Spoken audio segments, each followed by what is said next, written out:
We Saved You a Seat is sponsored by the Oklahoma Family Network. Oklahoma Family Network focuses on supporting families of children and youth with special health care needs and disabilities, as well as families who have children with a mental health or behavioral health diagnosis.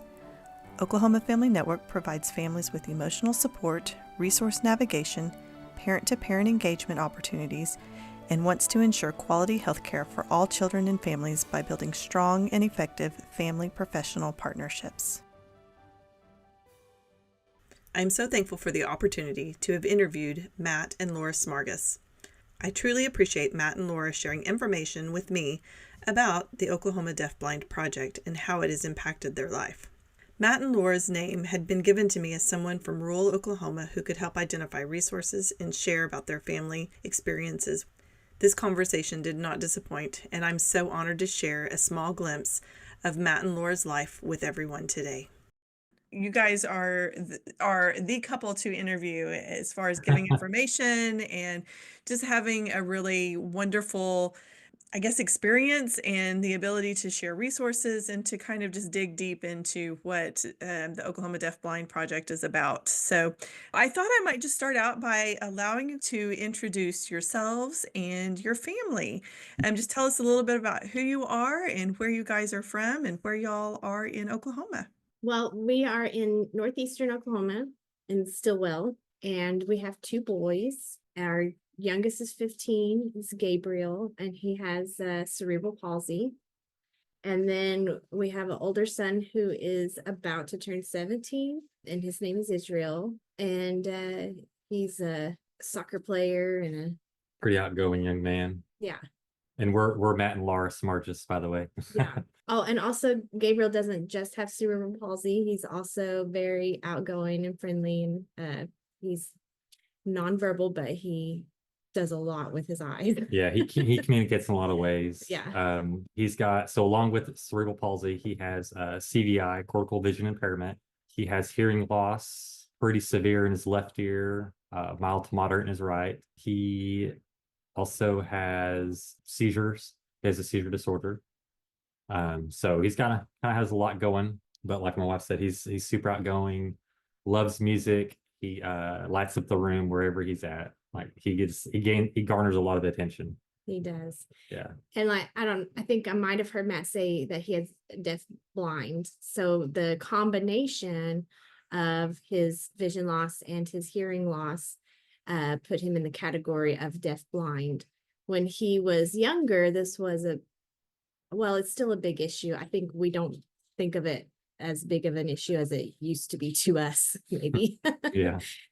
We're navigating a lot better now, but when he was younger, it was a much bigger deal, and he would hardly use his vision at all functionally. Yeah. He wouldn't wear his hearing aid. And as he's gotten older, he is using his vision a lot better. He's really looking at us and smiling. And that's through different kinds of techniques we've learned through the Deafblind Project and through the School for the Blind at Muskogee. Oh my goodness. Wow. By the way, 15 and 17. Oh my gosh, you guys don't look old enough to have a 15 and 17-year-old. So, well, we're 42, so we are. Yeah. We actually waited to have kids. Yeah. But we waited because we were not able to conceive on our own. And so both of our boys are actually adopted. Yeah. So we were married 7 years before we got Israel. And so he's obviously he's a typical young boy when we got him. No issues. And we were trying to adopt through Cherokee Nation. And they contacted us. We were trying to adopt a little girl, a healthy girl with no disabilities. And they contacted us, and they had a young boy, which when we first got contacted, they said he had, there was a 50% chance that he had brain damage because he had multiple strokes in utero. And so when we talked to the caseworker in California, she informed us that he most definitely had brain damage and that it was most likely he had 50% brain damage. They just kind of got mixed up on there. Just got the wording mixed up. So, That's an important mix up. Yeah, kind of. And so They also suspected that he had hearing and vision loss, but they didn't know to the extent. And they didn't know anything about the seizure disorders. We didn't discover that until we actually got him here to Oklahoma. And so he was 3 months old when they contacted us, and it took 5 months. So we didn't actually get him into our home until he was 8 months old. And so kind of what precipitated the brain injury and the strokes in utero was his biological mother had been using drugs. She had got arrested, and kind of long story short, was ordered to go to the hospital, and they discovered that he was in distress. So they went ahead and took him C-section. I think he was about 7.5 months. I think she was about 7.5 months along with him when he was taken out of her belly. So yeah, he didn't. I know that whenever he was delivered, whenever he was taken, he didn't breathe for the first 5 minutes. He lost oxygen for 5 minutes.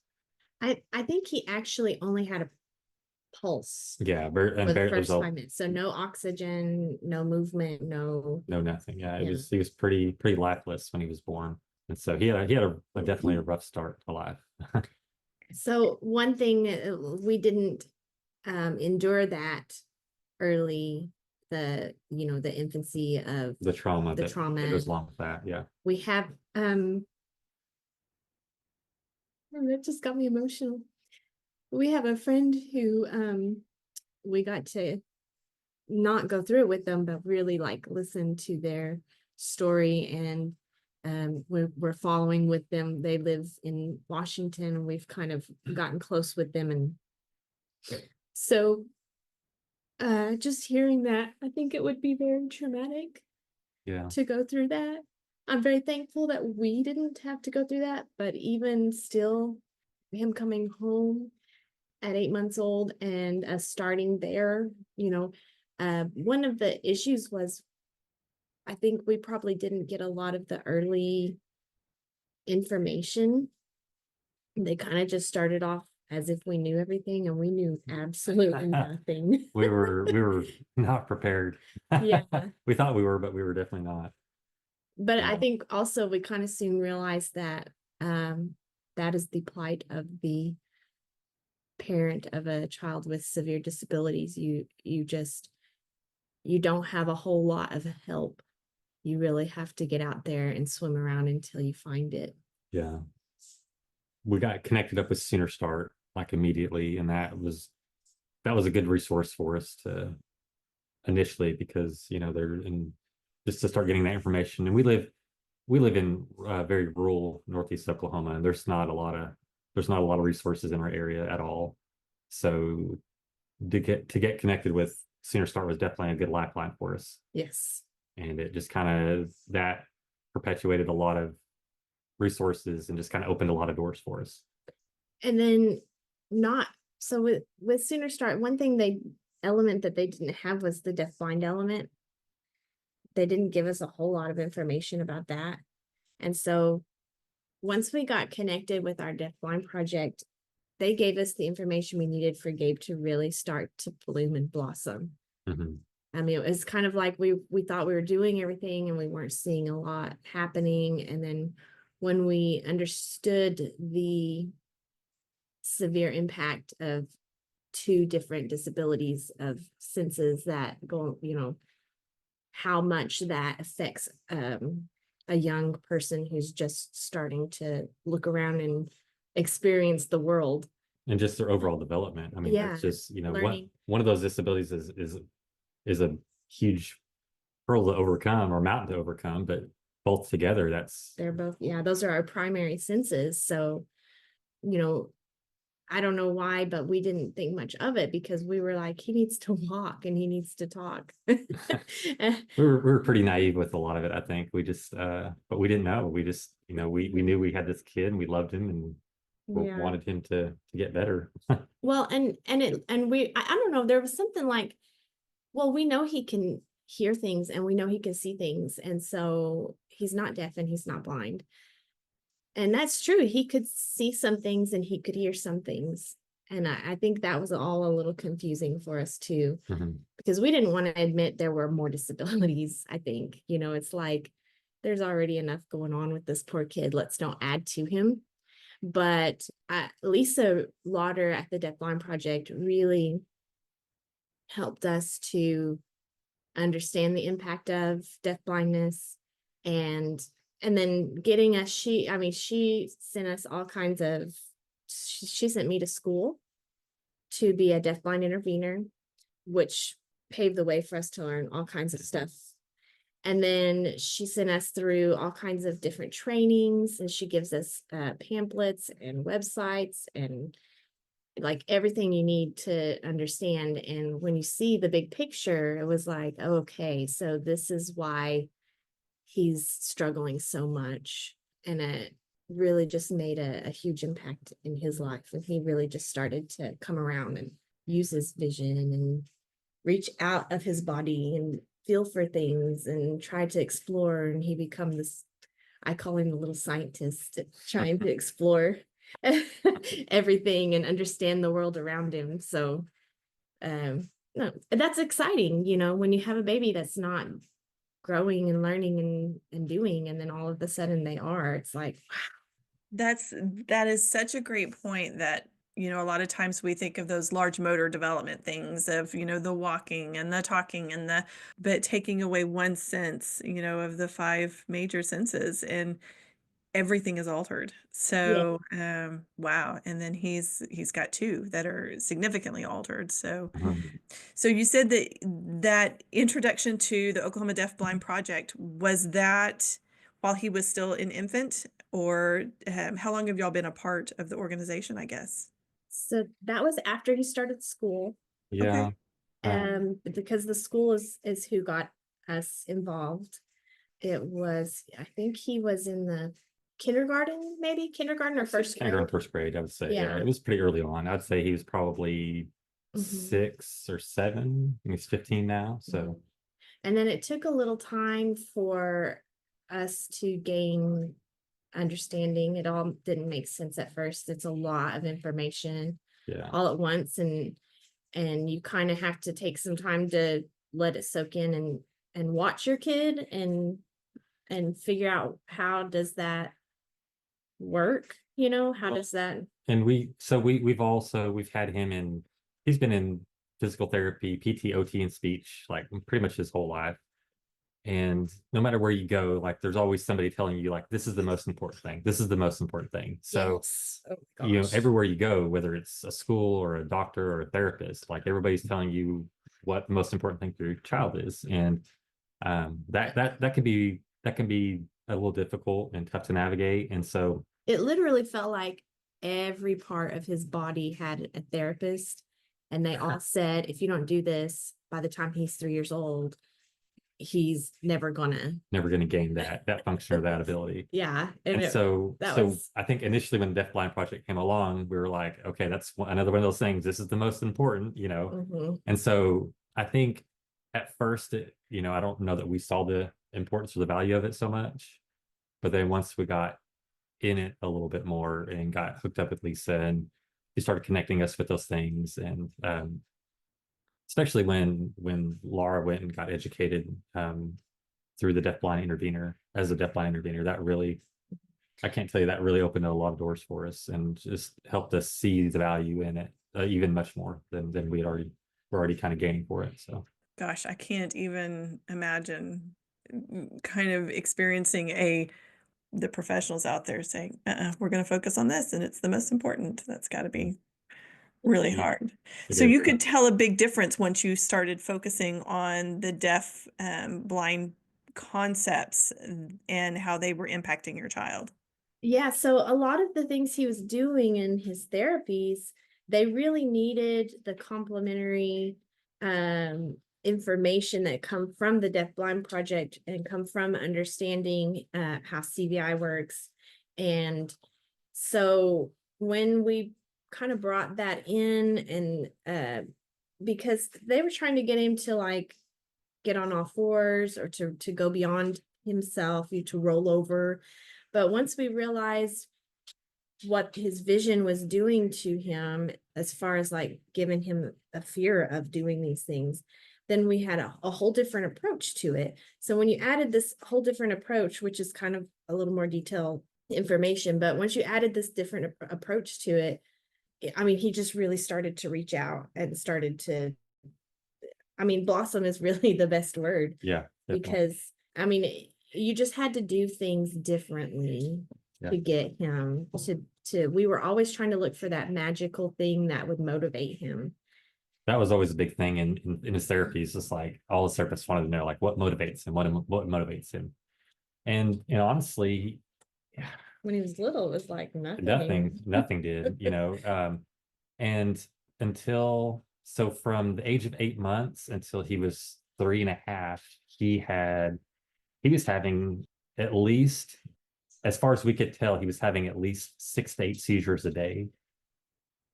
And that was pretty substantial. And his development was so slow. And so when he would have a seizure, he would it would really just take everything out of him. And so his development was extremely slow at that time. He just didn't do much, from kind of felt like we were in a holding pattern from the age of 8 months till about 3.5 years old. So it was really difficult for any development, whether it was vision, hearing, mobility, anything. Seizures, a seizure disorder, it takes it out of the kids so quickly, and the motivation just definitely Yeah. isn't there. I mean, you're just exhausted from the seizures. I have a lot of friends with kids who have seizure disorders, and so would you say his seizure disorder is, I mean, it seems like every time they grow or every time they gain weight, they have to, address the medication levels and different things. Do you feel like his seizure disorders and the seizures are controlled at this point? Um, yeah, for the most part, like I said, he was having 6 to 8 seizures a day. They were trying every different kind of medication in the world on him, combinations of stuff. We tried a ketogenic diet. We tried steroids. We tried injections that were $2,200 per injection, a day. It was crazy, the stuff we tried. And then we were at church. We would take him up for prayer any chance we got, for that. And then one night we were at a church service in a neighboring town at a friend's church, and we prayed for him, and his seizure stopped like that night. I mean, there's no changes in medications, no anything. They stopped in their tracks. And he didn't have a seizure for about 6 years. And the only thing that, and it's hard to even say this, but he actually had a med change because one of his seizure medications was causing kidney stones. So he was having kidney stones, and we had to take him off of one of his seizure medications and up one of his other seizure medications.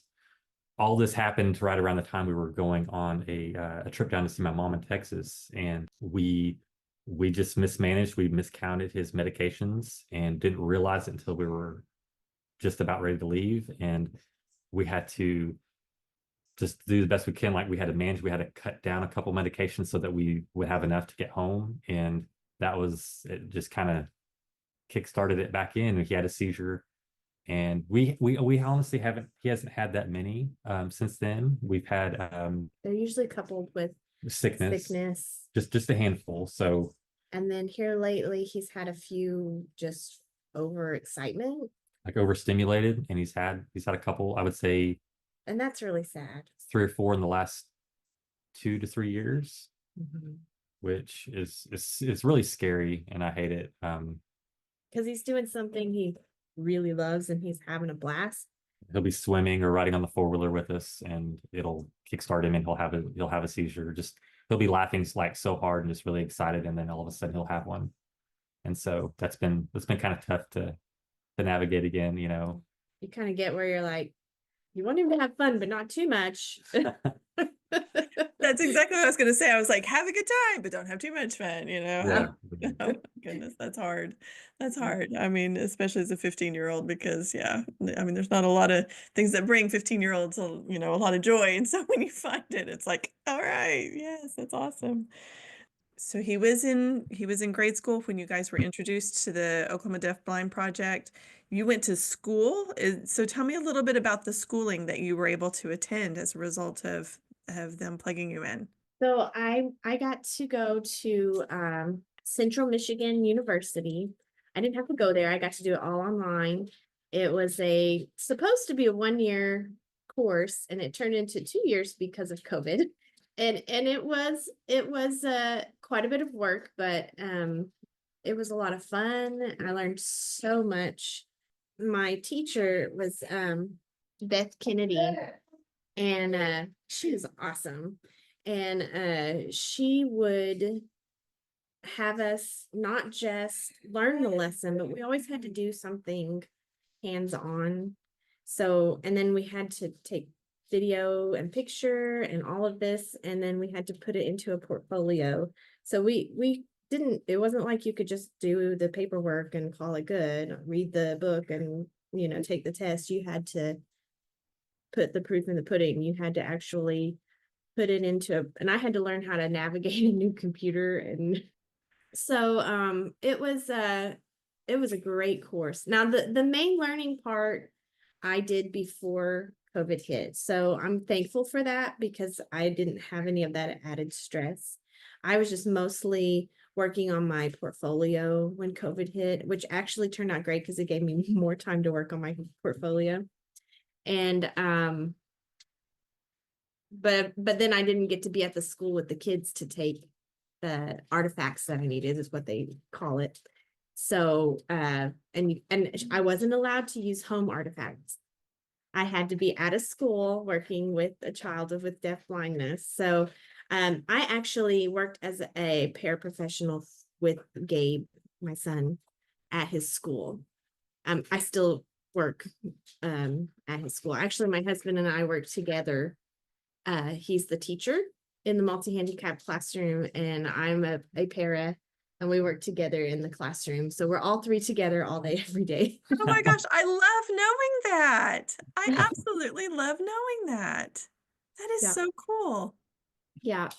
But the course, she taught us a lot about how to just really, I mean, we would spend 10 minutes watching a 30-second clip over and over and over and talking about that 30-second, sometimes 20 minutes probably. I'm just watching that 30-second clip and then picking out every bit of communication that you could get from that child in that 30-second clip. And I was like, okay, so they sit there and nodded their head, and then they would be like, but then look at that little tweak, that little twitch in their eye, or look at that little this or that little, and then you're like, oh, wait a second. Yeah, I can see all those little, little things. And it just the importance of how all those little things can turn in. I mean, that's communication. And you can see like, if they take a deep breath, you know, you would notice all those little things in this little short amount. It just got you to pay closer attention to people who are nonverbal and to nonverbal communication. What communication really is, because it's a lot more than just your words, and that's. Yeah. And to be a deafblind intervener is to bridge communication for students who are deafblind with the rest of the world. So I will go with Gabe and I will help him to build friendships with his classmates by helping them see when he's communicating something with him and helping him understand in his own form of communication what is going on in the classroom, what the teacher is saying, what his friends are doing, and help him with his whatever the assignment is. I will help him. I'll adjust the assignment to fit his needs. So if he needs it to be more visually contrast, or if he needs some light behind it, or if he needs it to be bigger, those are some things that I will do to adjust for Gabe. We also learned how to really pick apart different students and learn all of the little things about their disabilities and put it all together into this one comprehensive plan for how to best approach learning and teaching for this student. And then she also taught us how to take that plan and go to the different team members. So I will take that plan. I'll take what the teacher is wanting to teach, And then I build it into something that is easy for Gabe to understand. And then I'll take that information and go to the PT and I will say, okay, so here's what Gabe's learning in school. How can we use your knowledge to build into what he's doing daily and have his routine, and go to the OT and then go to the speech and then go to the hearing specialist. And then we have the orientation mobility, and you bring all of that information together. And then you are supposed to also be a person who is at the IEP meeting, which I would be anyway, because I'm his mother.